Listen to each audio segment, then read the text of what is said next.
Vous êtes déjà fatigué, c'est normal. N'est-ce pas? Oui, il y a encore de l'énergie? On peut tenir un peu encore? Il nous reste environ 1h30 et nous sommes au cœur de la messe, la plus grande de toutes les prières. Je bénis Dieu parce que c'est justement au cours de cette messe que le thème central de cette évangélisation sera développé.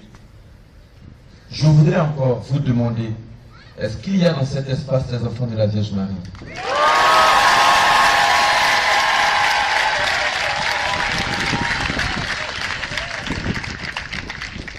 Ah, ok, il y en a. Bien.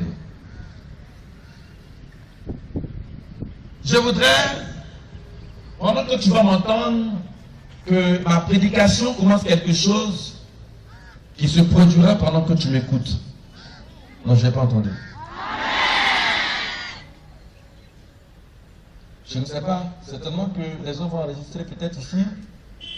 Je sais aussi qu'il y a des gens qui ont des téléphones portables qui peuvent enregistrer. Mais quand tu vas rentrer à la maison, parce que tu vas réécouter l'enseignement, toutes les fois que tu entendras chaque parole de ce que je vais dire sur l'enseignement de la Vierge Marie, quelque chose va se produire. Quand tu vas faire écouter à quelqu'un cet enseignement, quelque chose se produira également. Donc ce que je suis en train de dire, c'est une révélation que je vais vous présenter. Ce que je serai en train de dire n'est pas consigné dans les évangiles. Vous n'allez pas entendre cela quelque part. Quelqu'un me dise amen fort.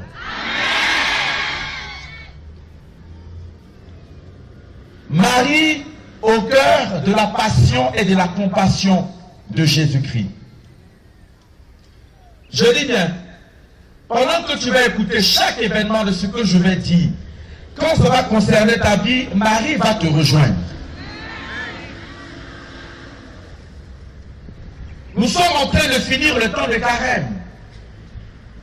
Mais quand j'entends, je n'ai pas encore entendu un espace qui a été accordé à la Vierge Marie durant ce temps de carême.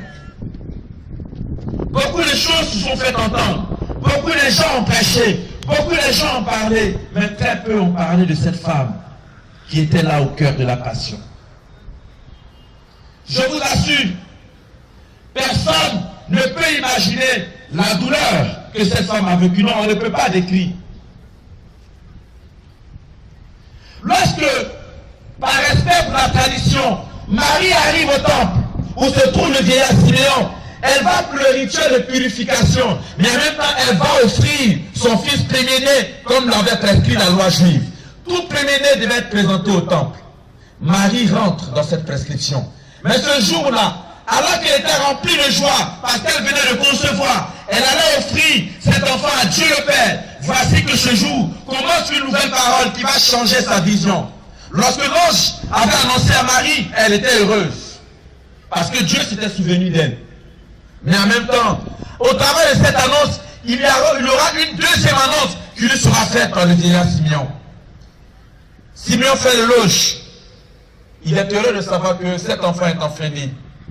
Mais malheureusement, il dit à cette femme, toi qui es entrée ici, pour présenter cet enfant, toi-même, une épée te transpercera le cœur. D'autres versions disent un glaive. C'est-à-dire que le vieillard Siméon veut présenter l'instrument qui va servir à entrer dans le cœur de la Vierge Marie. Or, vous savez que le cœur est l'organe principal qui permet à l'homme de vivre, de survivre et de respirer. Quelle femme est capable d'entendre une prophétie, je ne vais pas dire de malédiction, mais sur un futur qui n'est pas réjouissant? Quel prophète dans cette assemblée peut vous dire, vous n'êtes pas sûr, en sortant ici, vous pouvez faire un accident? Quel prophète est capable de dire? Marie l'a entendu. Je parie qu'elle a regardé l'enfant là bizarrement.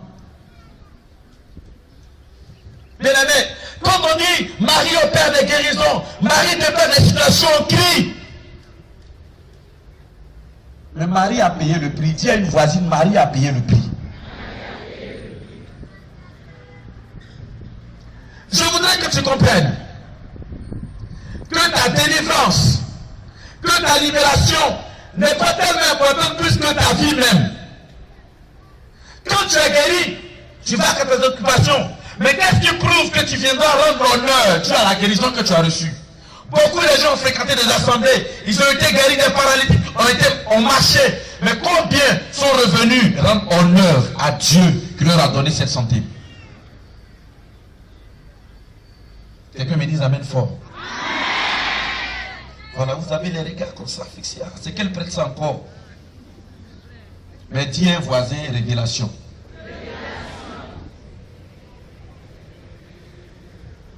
Marie est au cœur de la passion. Je vous assure, les gens pour qui Jésus avait multiplié les pains, les disciples qui avaient expérimenté des puissances de guérison, ils étaient tellement réunis, mais comme on va, les disciples nous sont soumis. Jésus leur avait conféré le pouvoir de marcher sur les démons.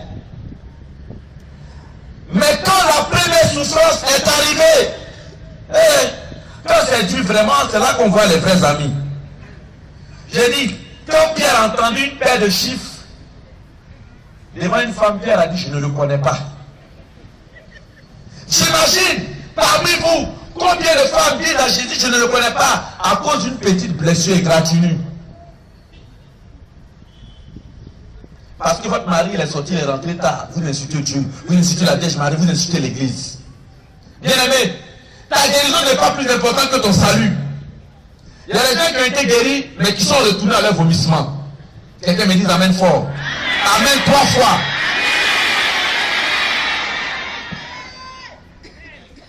Je ne sais pas, peut-être qu'ils reviendront encore aux prédications de Laura Marie, peut-être. De nombreuses guérisons sont capables d'être opérées. Le plus important, ce n'est pas que tu guérisses. Jésus veut découvrir en toi le vrai adorateur, qui n'est pas limité par les circonstances. Ta maladie te fait changer de vision. Pourquoi? Dis-moi. On a déclaré que tu ne peux pas guérir. C'est pour cela que tu as changé de vision. C'est pour cela que Marie n'agit plus. C'est pour cela que Jésus n'est plus puissant. Même si tu ne crois pas, cela ne veut pas dire que Jésus n'est pas puissant. Et c'est pour cela que très souvent tu entends le témoignage des autres, mais tu n'entends pas pour toi. Parce que tu ne connais pas la disposition de leur cœur. Comment est-ce que leur cœur endure des situations difficiles et leur cœur ne change pas de position? Mais regardez, beaucoup d'entre vous ont changé de position à cause d'une égratignure. Mais je veux te parler de Marie qui n'a pas changé de position. Les disciples ont fui, mais Marie est restée. Non, je n'ai pas entendu. Je dis bien, quand tu vas m'entendre, chaque événement, chaque étape de la Vierge Marie, quelque chose se produit. Je ne dis pas quelque chose va se produire. Quand l'heure d'aller pour la fête des rameaux est arrivée, Jésus rentre chez lui à la maison, il rencontre Marie, sa mère. Il rencontre cette femme, il vient lui dire ses adieux. Parce qu'il sait qu'avec la fête des rameaux, cela va s'achever par la mort. Marie avait cette intuition, certainement qu'elle se disait que peut-être que la coupe pouvait être retirée. Bien aimé, regardez, votre enfant vient vous dire adieu.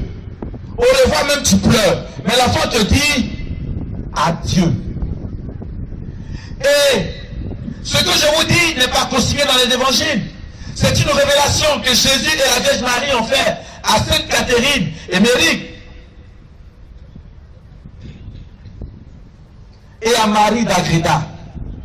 Vous pouvez aller vérifier sur le net, vous cherchez Marie d'Agreda, révélation sur la Vierge Marie. Et vous verrez Marie au cœur de la passion. Les évangiles n'ont pas le temps de l'expliquer. C'est pour cela que ces gens disent, il y a beaucoup de choses qui n'ont pas été consignées. Mais ce que j'ai dit, c'est pour que vous ayez la foi. Bien aimé, on ne pouvait pas tout dire de la Vierge Marie. Et très peu de temps, Marie avait le temps de parler. La Bible nous dit que Marie gardait tous les événements dans son cœur. Je vous assure, parmi vous, combien de personnes peuvent garder un petit secret dans leur cœur?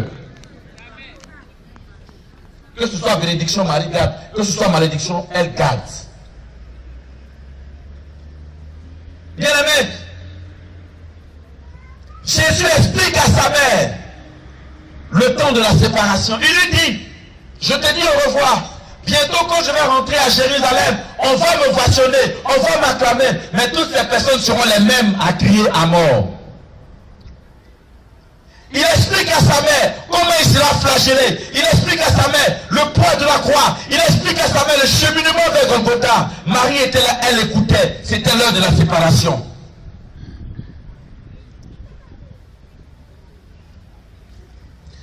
Et je me permets de laisser dire par ma bouche les quelques phrases que Jésus a pu dire à sa mère. Marie regarde Jésus lui dire au revoir. Jésus est triste, ce n'est pas son habitude. Marie devine au travers de ce regard l'attitude intérieure de son fils. Elle ne peut pas le percevoir. Jésus fait seulement le sourire en disant au revoir. Mais Marie sait que c'était un adieu. Et il dit à sa mère, il a fait asseoir. Il lui dit, maman, je suis venu pour prendre de la force et du réconfort auprès de toi. Maman, je suis comme un petit enfant qui a besoin du cœur de sa mère à cause de sa douleur. Je n'ai que toi.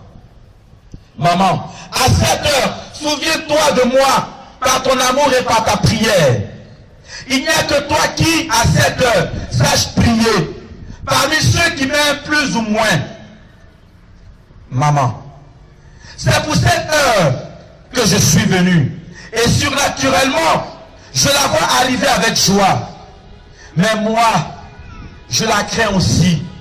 Parce que ce calice est pour moi, pour mon nom, un trahison, un reniement, de la férocité, des blasphèmes et de l'abandon. Il dit à Marie, sa mère, souviens-toi de moi, maman.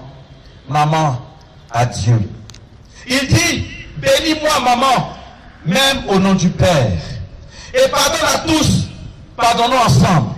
Dès à présent, pardonnons à ceux qui nous torturent. Et sur ces mots, Jésus s'apprête pour aller à Jérusalem. Bien-aimé, Marie entend ses paroles, elle entend ses propos. Jésus demande le soutien. Marie fait semblant de sourire, mais son cœur vient d'être transpercé par ces paroles de revoir ou d'adieu de son fils. Jésus s'en va. Marie sait que Jésus sera ovationné en entrant à Jérusalem, mais Marie ne le suit pas. Marie ne veut même pas fuir, parce que à ce moment, il y avait la gloire qui allait rayonner. Les gens allaient célébrer Jésus. Marie pouvait l'accompagner pour bénéficier du privilège de son fils, mais Marie ne le suit pas. Bien-aimé, discrètement, Marie, de loin, marche sur les traces de son fils. Frères et sœurs, écoutez-moi bien. De 6h à 9h du matin, après le jugement de Pilate, Jésus est conduit dans un cachot. Est-ce que je peux avoir la feuille sur les 15 douleurs? Jésus est conduit dans un cachot. Là, il y a les tortures que les évangiles ne révèlent pas, mais que vous pouvez découvrir par les révélations. Je vais vous dire comment Jésus a été torturé avant même qu'il ne soit pour être flagellé. Comment est-ce que les gens, ils avaient la haine, la détermination. La révélation va nous dire que les gens qui étaient réquisitionnés pour préparer la croix de Jésus maudissaient Jésus. Pendant qu'ils étaient en train de tailler la croix, pendant qu'ils étaient en train de tout disposer, ils maudissaient la personne qui allait se toucher sur la croix. Parce qu'à cause de cet homme, on les avait mobilisés pendant au moins 2 ou 3 jours. Ils ne pouvaient plus vaquer à leur occupation. Ils maudissaient dans leur cœur, ils insultaient, ils injuriaient, avant même que Jésus ne vienne prendre sa croix. Je te lis à présent les tortures secrètes de Jésus. Les évangiles ne l'ont pas révélé, mais je veux que tu l'entends toi aussi, pour que tu comprennes que réellement, Marie a enduré dans son cœur cette révélation du vieillard Siméon. Jésus lui-même dit ceci. Ils m'ont lié les pieds avec une corde pour me traîner en bas d'un escalier de pierre et me jeter dans une cave puante et remplie d'ordures. Ils m'ont ôté mes vêtements, ils m'ont percé le corps avec des pointes. Ils m'ont attaché une corde autour du corps, ils m'ont traîné sur le sol d'un mur à l'autre. Ils m'ont suspendu à une poutre par un nœud, coulant jusqu'à ce que je glisse et tombe sur le sol. Brisé par cette torture, j'ai versé des larmes de sang. Ils m'ont attaché à un poteau pour me percer le corps avec des armes différentes. Ils m'ont lancé des pierres et brûlé avec des charbons ardents. Ils m'ont percé avec des haleines, lacéré avec des lances pointues. Ils ont déchiré la peau, la chair et les veines de mon corps. Ils m'ont attaché à une colonne pour me faire tenir nu-pied sur une plaque de métal brûlant. Ils m'ont attaché à une colonne. Ils m'ont mis une couronne de fer et bandé les yeux avec un linge d'une saleté repoussante. Ils m'ont fait asseoir sur une chaise garnie de pointes. Et ces pointes entraient profondément dans ma chair. Ils ont versé du plomb et de la résine liquide dans mes plaies. Et après cette torture, ils m'ont écrasé sur la chaise afin que les pointes pénètrent plus profondément dans ma chair. Pour ma honte, mon supplice, ils m'ont enfoncé des aiguilles dans la plaie ouverte de ma barbe arrachée. Ils m'ont lié les mains dans le dos. Ils m'ont poussé hors de la prison en me frappant avec des verges. Ils m'ont jeté sur une croix et ligoté serré que je ne pouvais plus respirer. Ils m'ont frappé à la tête alors que je gisais sur le sol. Et l'un d'eux, appuyant son pied sur ma poitrine, m'a enfoncé une épine de couronne à travers ma langue. Ils m'ont versé dans la bouche les pires excréments en me lançant des injures les plus infâmes. Voici la révélation des 15 tortures secrètes de notre Seigneur Jésus. Bien-aimés, voici ce que Jésus décrit de ce qu'il a enduré, de ce qu'il a subi. Marie marche sur les traces de Jésus, mais elle va découvrir cela lorsqu'elle va se retrouver au pied de la croix. Pendant qu'il n'y a personne, les gens détachent Jésus de la croix et on remet le corps sans vie à cette femme qui avait tout donné à l'humanité, qui avait tout donné à l'univers. Cette femme s'est dépouillée de ce qu'elle avait de précieux. Cet enfant avait guéri de malades, mais voici que l'enfant revient sur ses pieds, tout défiguré. Je me demande, est-ce qu'elle a pu reconnaître son fils? Est-ce qu'elle a pu savoir que c'était réellement Jésus qui était sur ses bras? Dites-moi, femme, comment vous sentez-vous quand le fils unique que vous avez vient de partir? Marie était assise. Marie a reçu ce corps sans vie. Je me dis que Marie était au cœur de la passion et Marie a vécu de la compassion. Bien-aimé, Marie n'est pas étrangère à ta souffrance. Elle n'est pas étrangère à ce que tu vis parce qu'elle-même, elle a expérimenté en tant qu'épouse, en tant que femme et en tant que mère. Dis-moi, est-ce qu'il y a une douleur aussi comparable à cette femme? Dis-moi, si cette femme n'a pas pleuré, pourquoi Marie pleure-t-elle des larmes de sang? Pourquoi Marie pleure-t-elle de l'huile? Pourquoi Marie aujourd'hui est blessée quand son peuple est en train de souffrir? Dis-moi, femme, y a-t-il une douleur que Marie n'a pas vécue? Y a-t-il une souffrance que Marie n'a pas connue? Dites-moi, qu'est-ce que vous vivez que Marie n'a pas vécu? Toi qui te plais à longueur de journée, toi qui pleures, toi qui es en train de récriminer, dites-moi, n'y a-t-il pas quelqu'un qui puisse t'entendre? Marie t'entend cet après-midi. Je dis bien, cette femme l'a vécu, cette femme l'a enduré, cette femme l'a supporté. Je te dis que son cœur est largement ouvert. Non, je n'ai pas entendu. Quand tu m'écoutes, quelque chose se produit. Je dis bien que le cœur de Marie te rejoint. Non, je n'ai pas entendu. Ce que je dis, ce n'est pas pour te caresser. Je suis en train de te parler d'une femme qui a pleuré. Je ne sais pas si elle a pleuré des larmes de sable. Je ne sais même plus s'il y avait encore des larmes qui étaient capables de sortir pour exprimer sa douleur. Arrivé à cet moment, la douleur est tellement intense que les mots ne sortent plus, que les paroles ne sortent plus. Il n'y a que les gémissements qui se laissent transparaître. Bien-aimé, chaque gémissement était ta libération. Chaque larme versée était ta délivrance. Chaque angoisse était pour ta libération. Marie l'a enduré dans son corps, dans son cœur, dans son âme, dans son esprit. Marie l'a enduré pour toi. Je dis qu'elle l'a enduré pour toi. Elle l'a subi pour toi. Elle a souffert. Il n'y avait pas de consolation pour elle. Non, non, non. Il n'y avait personne. Je dis, Jean était là, oui. Il n'y avait personne. Mais Marie devient ta consolation. C'est elle qui vient essuyer tes larmes. C'est elle qui vient te redonner ta dignité de femme et de mère. C'est elle qui vient te relever pour te permettre de marcher, d'avancer. Les gens ne t'ont pas considéré. Les gens t'ont peut-être sous-estimé. Mais Marie a pensé à toi. Marie s'est souvenue de toi. Marie a souffert pour toi. Quand tu m'entends, tu pleures encore. Tu coules des larmes.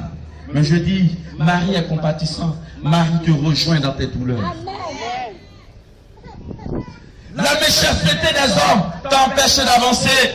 Ton mari n'est plus stable. Tu ne peux pas concevoir. Tout est difficile. Tout est fermé. Marie a regardé devant elle. Il n'y avait pas de disciples. Il n'y avait pas de soutien. Elle s'est retrouvée seule. Et heureusement qu'il y avait le disciple que Jésus aimait. Ce disciple bien-aimé, c'est toi, ma soeur. Ce disciple bien-aimé, c'est toi, mon frère. Tu étais là au pied de la croix avec la Vierge Marie. Tu te tenais là quand Jésus était cloué sur la croix. Tu étais là, présente, assistante. Tu es le disciple bien-aimé. On ne le nomme pas. On ne dit pas que c'est un tel. Mais je ne sais pas comment tu te nommes. Mais je t'appelle par ton nom pour te dire qu'à cet instant, tu étais au pied de la croix avec la Vierge Marie. Comment est-ce que tu t'appelles? Mais je vais te dire que tu étais présent. Tu es le disciple bien-aimé. Jésus a dit, femme, voici ton fils. Fils, voici ta mère. Et ce jour-là, le disciple bien-aimé l'a pris chez lui. Pendant que tu m'entends, ouvre ton cœur et reçois la Vierge Marie. Non. Je dis pendant que tu m'entends, ouvre ton cœur et reçois la Vierge. La Vierge. Marie. Celle qu'on appelle l'épouse du Saint-Esprit. Celle qu'on appelle Notre-Dame des Apôtres. Celle qu'on appelle la Reine du Ciel. Celle qu'on appelle Notre-Dame des Anges. Celle qu'on appelle consolatrice des affligés, celle qu'on appelle secours des chrétiens, celle qu'on appelle toi qui accompagnes les femmes en souffrance et en détresse. Marie t'accompagne, Marie te tient par la main, qui est devant ton obstacle. Marie veut te tenir par sa main et avancer avec toi, qui se tient devant toi. Dis-moi, quel est l'obstacle qui se tient devant toi? Marie avance avec toi. Si tu savais que cette femme, je ne sais pas combien de personnes sont en train de pleurer, des larmes sont en train de couler, parce que Marie encore est en train de pleurer pendant que je parle. Oui, Marie est en train de revivre l'événement de la passion. Marie est en train de revivre l'événement de la compassion. Et elle s'unit à ton cœur, parce qu'elle sait que ton cœur est malade. Je t'assure que les guérisons sont en train de s'opérer. Non, je te dis que l'intercession de Marie se fait pendant que je prêche. Si tu savais qui est cette femme, tu ne laisseras pas les gens l'insulter. Tu ne laisseras pas les gens la maudire. Tu ne laisseras pas les gens marcher sur elle. De sorte que dans son apparition à Fatima, elle a révélé aux 3 enfants, il y a beaucoup de sacrilèges. Il y a des gens qui m'insultent. Il y a des gens qui m'humilient. Et pourtant mon cœur a tout enduré. Et pourtant mon cœur a tout supporté. Lorsque Marie dit toutes les générations, elle n'a pas dit que tous les chrétiens. Elle n'a pas dit tous les catholiques. Elle a dit toutes les générations, que tu sois en Occident, que tu sois en Orient, que tu sois en Océanie, que tu sois en Afrique, la Vierge Marie est célébrée, la Vierge Marie est exaltée. Pourquoi laisses-tu les gens marcher sur elle? Dis-moi. Pourquoi as-tu changé son image? Pourquoi as-tu déplacé la statue? Pourquoi est-ce que tu n'entretiens pas? Regarde ton oratoire est sale. Il y a des toits d'araignée. Marie est là-bas. Et tu entretiens ta chambre. Il y a la climatisation. Tu prends soin de ton corps. Tu prends soin de tes vêtements. Dis-moi, est-ce que cette femme a la place dans ton cœur? Je m'arrête là. Que la Vierge Marie vous bénisse.